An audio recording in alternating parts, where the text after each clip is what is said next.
Hello दोस्तों, आप सभी का अपना यूट्यूब चैनल एसएससी यूनिक मस्ती में स्वागत है। चलिए आप सबों के बीच हम करंट अफेयर्स की कुछ अति महत्वपूर्ण प्रश्न लेके आए हैं, जो कि सभी प्रतियोगिता परीक्षा के लिए करंट अफेयर्स और उनसे संबंधित अति महत्वपूर्ण प्रश्न हैं। ये जुलाई से अक्टूबर का है, जो कि हमारा सेकंड पार्ट है, जो हम इसको आप सभी लोग के बीच रखने जा रहे हैं। क्वेश्चन ये पृष्ठ संख्या आपका जो है, ये हम लोग का पृष्ठ अभी तक का करंट अफेयर्स 245 पृष्ठ हो चुका है, 245 पेज का हो चुका है। तो कहीं ना कहीं हम सोचे हैं ये कि हमने यूट्यूब पे भी ये क्वेश्चन करा दें, क्योंकि हम लोग का ये क्यूज ऑफलाइन और ऑनलाइन दोनों क्यूज चलता है और डेली बेसिस टेस्ट भी चलता है। और ये कहीं ना कहीं बिहार एसएससी, बिहार दरोगा और एसएससी जीडी आने वाले सभी प्रतियोगी परीक्षाओं के लिए अति महत्वपूर्ण करंट अफेयर्स है। चलिए आज हम बिना देर किए हुए अपना पहला सेशन, ये सेशन को अपना स्टार्ट करते हैं। चलिए अगला क्वेश्चन की ओर हम बढ़ते हैं। ये रहा आपका पहला क्वेश्चन। हरेला त्यौहार किस राज्य में मनाया जाने वाले त्यौहार है? हरेला त्यौहार किस राज्य में मनाया जाने वाला त्यौहार है? ये आपका क्वेश्चन रहा। इसका आंसर होगा उत्तराखंड होगा। इसका आंसर उत्तराखंड होगा। चलिए हम अगला प्रश्न की ओर बढ़ते हैं। किस देश ने पूरे भारत में एकीकृत फूड पार्क विकसित करने के लिए $2 बिलियन निवेश करने की घोषणा की है? ये आपका सही जवाब होगा इसका संयुक्त अरब अमीरात। चलिए हम अगला क्वेश्चन की ओर बढ़ते हैं। कनेक्टिंग थ्रू कल्चर पुस्तक के लेखक कौन है? कनेक्टिंग थ्रू कल्चर पुस्तक के लेखक कौन है? ये आपका हो जाएगा डॉक्टर एस जयशंकर। चलिए हम अगला प्रश्न की ओर बढ़ते हैं। किस राज्य सरकार ने अर्न विद लर्न योजना शुरू किया है? ये आपका त्रिपुरा सरकार हो जाएगा। चलिए हम अगला क्वेश्चन की ओर बढ़ते हैं। किस देश में पहली बार भीषण गर्मी पड़ने का रेड अलर्ट जारी होने के बाद देश में आपातकाल की घोषणा की गई है? ये आपका ब्रिटेन है। ये आपका ब्रिटेन देश है। ये आपका ब्रिटेन जो है ना, ये आपका ब्रिटेन देश में भीषण गर्मी पड़ने पर रेड अलर्ट जारी कर दिया गया। नेल्सन मंडेला अंतर्राष्ट्रीय दिवस कब मनाया जाता है? नेल्सन मंडेला अंतर्राष्ट्रीय दिवस ये आपका 18 जुलाई को मनाया जाता है। चलिए हम अगला क्वेश्चन की ओर बढ़ते हैं। जुलाई 2022 को INS सिंधुदुर्ग पनडुब्बी को सेवा मुक्त कर दिया गया। इसे किस वर्ष कमीशन किया गया था? यानी इसे किस वर्ष जो है सेवा में लाया गया था? आपका आंसर होगा 1987 में इसे सेवा में लाया गया था और इसे जुलाई 2022 में सेवा मुक्त कर दिया गया है। चलिए हम अगला क्वेश्चन की ओर बढ़ते हैं। वर्ष 2021 का मदर टेरेसा मेमोरियल अवार्ड किसे प्रदान किया गया?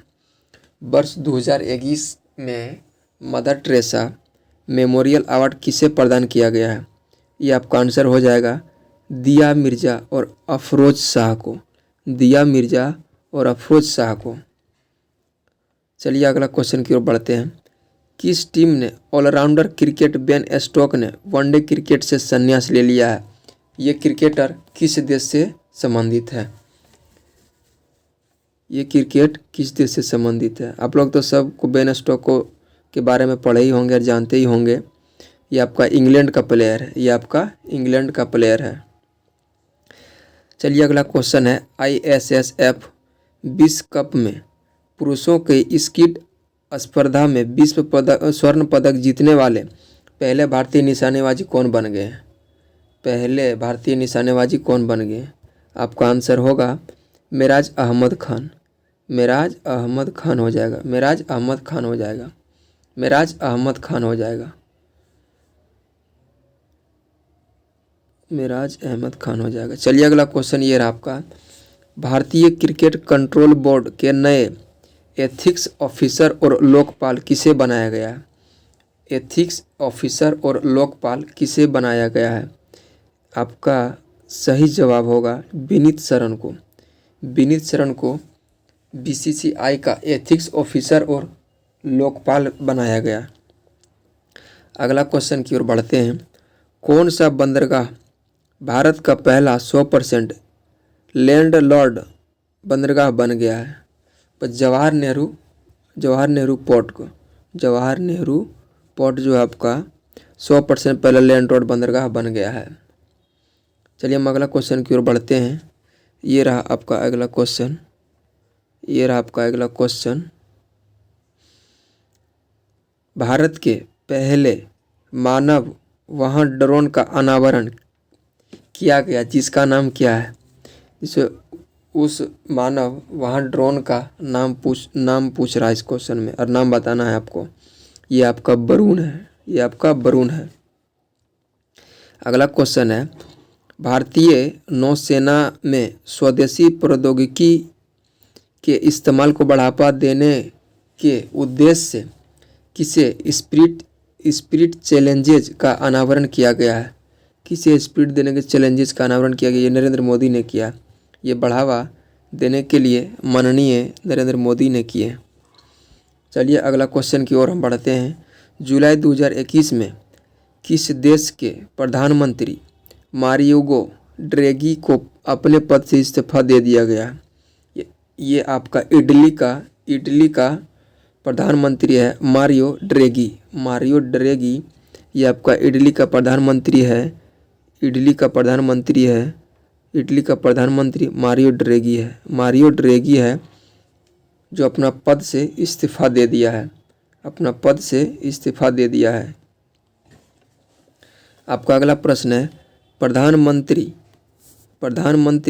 वय वंदना योजना का संबंध किससे है? प्रधानमंत्री वय वंदना योजना का संबंध आपका वरिष्ठ नागरिकों से है। ये आपका वरिष्ठ नागरिकों से है। ये योजना वरिष्ठ नागरिकों से संबंध है। 13वीं पिट्सबर्ग जलवायु वार्ता किस शहर में आयोजित की गई है? ये आपका बर्लिन जर्मनी में आयोजित किया गया है। आपका अगला प्रश्न है, किस राज्य सरकार ने स्वनिर्भर नारी योजना को शुरू किया है? किस सरकार ने स्वनिर्भर नारी योजना की शुरू किया है? यह आपका असम सरकार ने स्वनिर्भर नारी योजना का शुरुआत किया है। चलिए हम अगला प्रश्न की ओर बढ़ते हैं। श्रीलंका के नए प्रधानमंत्री कौन बने हैं? श्रीलंका के नए प्रधानमंत्री कौन बने हैं? ये आपका हो जाएगा Dinesh Gunawardena. Asia development bank ने वर्ष 2022-23 के लिए भारत की जीडीपी में कितने % वृद्धि का अनुमान व्यक्त किया है? आपका एशियन डेवलपमेंट बैंक जो है ये भारत का जीडीपी में 22-23 की जीडीपी में ये आपका 7.2 का अनुमान लगाया है। 7.2% वृद्धि का अनुमान लगाया। अंतर्राष्ट्रीय मुद्रा कोष के अनुसार वित्त वर्ष 2022-23 में भारत की आर्थिक वृद्धि दर कितनी है? ये आपका आर्थिक वृद्धि दर 7.4 है। द्रौपदी मुर्मू जो कि भारत के 15वीं राष्ट्रपति बनी है, किस आदिवासी समुदाय से आते हैं? अब की भारत की राष्ट्रपति जो है ये आपकी आदिवासी समुदाय से, ये संथाल आदिवासी समुदाय से आते हैं। ये संथाल आदिवासी समुदाय से आते हैं। चलिए अगला क्वेश्चन की ओर बढ़ते हैं। 48वें राष्ट्रीय फिल्म पुरस्कार में किस राज्य को मोस्ट फिल्म प्रेसिडेंसी स्टेट का पुरस्कार दिया गया? मतलब स्टेट का नाम ये आपको बताना है। ये आपका स्टेट मध्य प्रदेश स्टेट है। ये आपका मध्य प्रदेश स्टेट है। भारत सरकार ने सीवर और सेप्टिक टैंक की सफाई के लिए कौन सी योजना शुरू की है? भारत सरकार ने ये योजना नमस्ते योजना की शुरू किया है। कि सीवर और सेप्टिक टैंक की सफाई की योजना को शुरू करने के लिए नमस्ते योजना को शुरू किया गया। चलिए अगला क्वेश्चन ये रहा, किस भारतीय को विश्व बैंक के प्रमुख अर्थशास्त्री के रूप में नामित किया गया है? विश्व बैंक के प्रमुख अर्थशास्त्री ये आपका इंदरमीत गिल है। आपका इंदरमीत गिल है, ये प्रमुख अर्थशास्त्री है विश्व बैंक यानी वर्ल्ड बैंक का। 1 रुपये वाले डॉक्टर नाम से मशहूर बंगाल की एक प्रसिद्ध चिकित्सक का हाल ही में निधन हो गया। उसका नाम क्या है? उसका ये क्वेश्चन में नाम पूछा जा रहा है। ये क्वेश्चन में आपका है सुशोभन बंदोपाध्याय। उसको 1 रुपया वाले जो डॉक्टर हैं इसका नाम है सुशोभन बंदोपाध्याय। चलिए अगला क्वेश्चन ये रहा आपका, कौन सा देश 2025 के आईसीसी महिला एक दिवसीय विश्व कप की मेज़बानी करेगा? ये आपका भारत हो जाएगा। ये आपका आंसर राइट आंसर भारत हो जाएगा। इस क्वेश्चन में बोला जा रहा है कौन सा देश 2025 में आईसीसी महिला एक दिवसीय विश्व कप की मेज़बानी करेगा? ये आपका भारत हो जाएगा। ये आपका भारत हो जाएगा, अपना भारत हो जाएगा। भारत के किस राष्ट्रीय उद्यान को इंटरनेशनल रेंजर अवार्ड 2022 प्राप्त हुआ? ये आपको इंटरनेशनल पार्क का नाम बताना है, जो राष्ट्रीय उद्यान है उसके का नाम बताना है। यह Orang national park and tiger reserve Assam में है। ये आपका असम में Orang national park and tiger reserve Assam को प्राप्त किया गया है। चलिए अगला क्वेश्चन ये रहा आपका, अंतर्राष्ट्रीय बाघ दिवस किस तिथि को मनाया जाता है? अंतर्राष्ट्रीय बाघ दिवस आपका 29 जुलाई को मनाया जाता है। आपका 29 जुलाई को मनाया जाता है। चलिए दोस्तों, आज का आपका ये करेंट अफेयर्स का रिवीजन कराया गया है। फिर मिलते हैं आपका पृष्ठ संख्या 246 में। इस वीडियो में आज तक इतना ही के लिए। चलिए फिर हम मिलते हैं नेक्स्ट वीडियो में। तब तक के लिए बाय।